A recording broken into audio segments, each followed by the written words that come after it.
msimu wa ligi haujaisha. Bado tuna mechi 10 kila timu. Mechi 10 lolote linaweza kutokea. Tuna hakika bado Simba na uwezo wa kupambania na bado tunapambania ubingwa. Sasa ikitokea kama pengine wao wakashinda zao na sisi tukashinda zetu, basi tunaamini wao wanaweza kuchukua nini? Ubingwa. Lakini wakifanya mistake, Simba anakwenda kuwa bingwa msimu huu. Anakwenda kuwa bingwa msimu huu. Kwa hiyo hilo halichanganya tu. Wakijichanganya tumechukua ubingwa. Tutachukua ubingwa huu, tutachukua CRDB. Tuna uhakika mashindano yote mawili tunaweza kubeba kombe. Kama tutashindwa kupata hili la ligi, wameenda vizuri, basi ishara, lakini na CRDB kama tukikutana kwa finali tumechukua. Mwaka huu ni mwendo wa kuchukua vikombe. Kwa upande wa mechi zote za nyuma ambazo zilikuwa zinaharibiwa na waamuzi, ni wakati sasa waamuzi wa Tanzania kuweza kujifunza kupitia waamuzi ambao wa kigeni ambao wamecheza ile dabi mbili. Wameonyesha kwamba hata kama kuna mapungufu kidogo, lakini yale ya kibinadamu kweli. Lakini mechi inachezwa na hata mtu ambaye akafungwa au pengine amepata anafurahi, lakini kwa upande wa matokeo ya uchezeshaji wa mechi kila mtu analizika kwamba sasa tumepata waamuzi sahihi. Na hii nafikiri kama inawezekana kwa miaka inaendelea sasa hivi, tuweke kanuni kwenye mechi kubwa kama za Simba na Yanga, mechi zinaangaliwa dunia nzima. Tuweke utaratibu kwamba basi kwa ajili ya kuondoa huu upenzi wa waamuzi wetu walionao hapa kati ya Simba na Yanga, tutumie wachezaji marefa kutoka nje kama hivyo, kuja Morocco, sijui watoke wapi, Kenya, kama hivyo wameonyesha kitu ambacho tunaona kabisa kama kinaenda kutenda haki. Yaani mtu hata kifungwa pale anaondoka na kuangalia mapungufu ya vijana wake wa namna gani wamepoteza mechi, lakini sio kuangalia habari ya waamuzi. Waamuzi wanakuwa wamesimama kwenye sheria 17 za mpira. Bana mzee Museveni, salamu alaykum. Alaykum salamu. Habari za siku bwana? Salama, uko vizuri? Uko vizuri kabisa. Uko vizuri kabisa. Una furaha ama una huzuni? Na furaha kubwa. Na furaha kubwa, nimetulia, hakuna shida. Kuna shida na nakumbuka tulionana kabla ya dabi ya Zanzibar.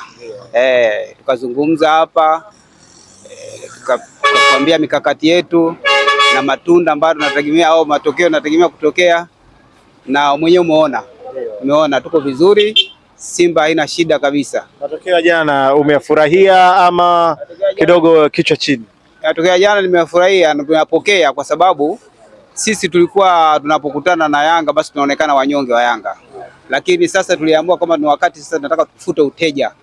Na baada ya kuwakanda kule Zanzibar, ikawa kwamba mechi inayofuata ambayo ni ya juzi pale Meja Samuyo ilikuwa kwamba wao wana kisasi, kwamba wanataka kurudisha ule uteja tuliokuwa tumeujenga kwao. Lakini kwa mikakati hapa tumeweka, vijana wetu wamefanya vizuri. Tulianza kuskoa magoli mawili, lakini mambo mengine yanaenda na bahati, basi na wao wakawa na bahati na Mungu, basi yakarudishwa yale magoli. Lakini vijana wamejitoa, wamecheza vizuri. Kwa hiyo tuna hakika timu tunayo na hatuna wasiwasi kabisa. Tuna furaha kabisa kwamba sasa hivi tuna timu. Yaani hatufurahii matokeo, tunafurahia kwamba tuna timu ambayo inaweza kuingia kwenye ushindani wa mashindano aina yoyote ile. Hatuna wasiwasi na hilo. Wanafurahia sare kwa upande wao. Wanayo hiyo haki ya kufurahia sare. Na haki ya kufurahia sare kwa sababu kama unakumbuka kabla ya mechi ya Zanzibar tulikutana na mechi kule nyuma ya ligi mkondo wa kwanza. Nikwambia ile goli walifanya kuchomolewa na refa. Nilikuwa tayari Simba tuna ushindi ule. Lakini maamuzi akapelekea kupoteza ile mechi kwa Simba. Lakini walijua kabisa mpira uliochezwa na mpaka uliochezwa juzi Zanzibar hawakuwa na matumaini ya kushinda mbele ya Simba. Kwa hiyo wana haki ya kuwa na kufurahia sare kwa sababu tayari hawana matumaini ya kwamba sasa hivi Yanga ete kuja kuifunga Simba. Hiyo kitu hakipo sasa hivi. Haipo hiyo kitu. Sasa hivi Simba ni timu ambayo ina uhakika kuingia na mechi na Yanga muda wote. Na tunaomba Mungu sasa hivi basi kuna ile CRDB tukutane. Nataka tukutane CRDB tumalize mchezo. Tuna hakika kabisa kuchukua kombe la CRDB.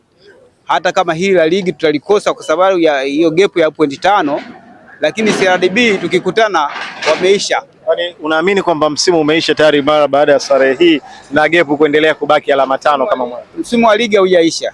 Bado tuna mechi 10 kila timu. Mechi 10 lolote linaweza kutokea. Tuna hakika bado Simba na uwezo wa kupambania na bado tunapambania ubingwa. Sasa ikitokea kama pengine wao wakashinda zao na sisi tukashinda zetu, basi tunaamini wao wanaweza kuchukua ubingwa. Lakini wakifanya mistake, Simba anakwenda kuwa bingwa msimu huu. Anakwenda kuwa bingwa msimu huu. Kwa hiyo hilo halichanganya tu. Wakijichanganya tumechukua ubingwa. Tutachukua ubingwa huu, tutachukua CRDB tuna uhakika mashindano yote mawili tunaweza kubeba kombe. Kama tutashindwa kupata hili la ligi, wameenda vizuri, basi ishara, lakini na CRDB kama tukikutana kwa finali tumechukua. Mwaka huu ni mwendo wa kuchukua vikombe. Tunagawana, kama watachukua kimoja sisi tutachukua viwili, okay sawa. Bana, tuzungumzie mchezo wa jana kwanza kwa kiasi. Jana mara baada ya filimbi ya mwamuzi umeondoka na kitu gani ambacho wewe kama mwana Simba unajivunia, aidha kwa upande wa wachezaji, benchi la ufundi ama viongozi? Kwanza msingi mzima maandalizi ya mechi kwa upande wetu Simba yamekwenda vizuri. Kuanzia kocha wetu, viongozi, wachezaji wamejitoa vizuri, wamecheza kwa moyo wao wote kupigania nembo ya Simba. Lakini pia vile vile tunafikiria kwamba kwa upande wa mechi zote za nyuma ambazo zilikuwa zinaharibiwa na waamuzi, ni wakati sasa waamuzi wa Tanzania kuweza kujifunza kupitia waamuzi ambao wa kigeni ambao wamecheza dabi mbili.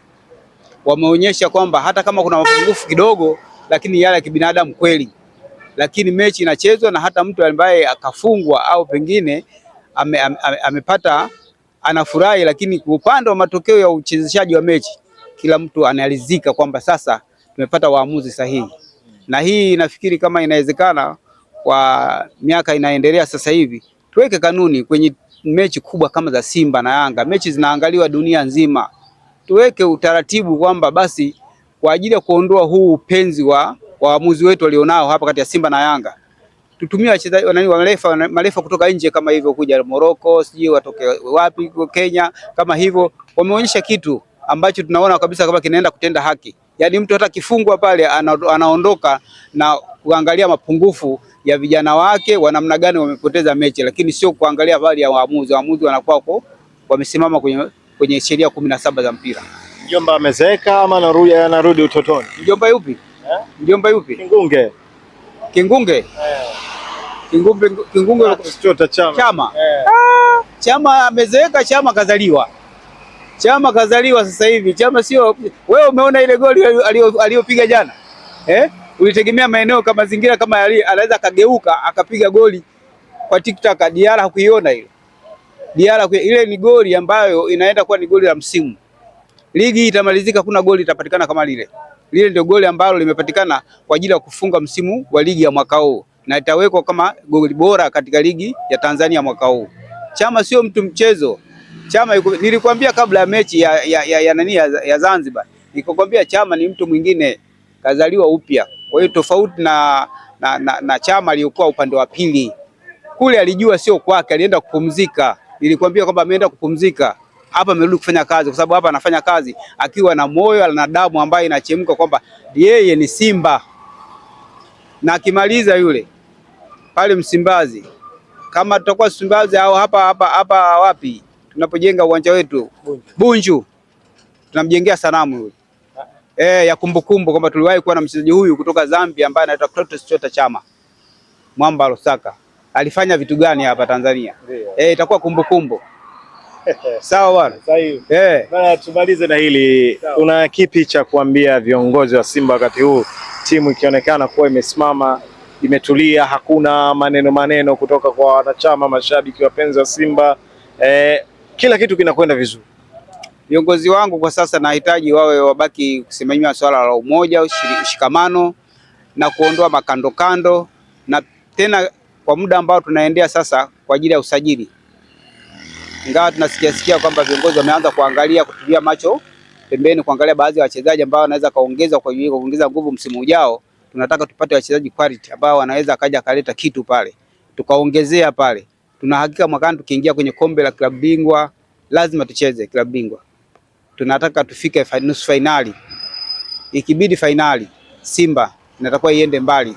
Viongozi wametulia sasa hivi, tunahitaji utulivu uendelee na waweke mshikamano na kujizatiti timu yetu tuweze kuhakikisha kwamba mashindano yanayokuja tunafanya vizuri zaidi ya msimu uliopita. Bana, mimi nikushukuru sana. Bana, nashukuru sana, tutaonana tena. Shukrani sana. Asante sana.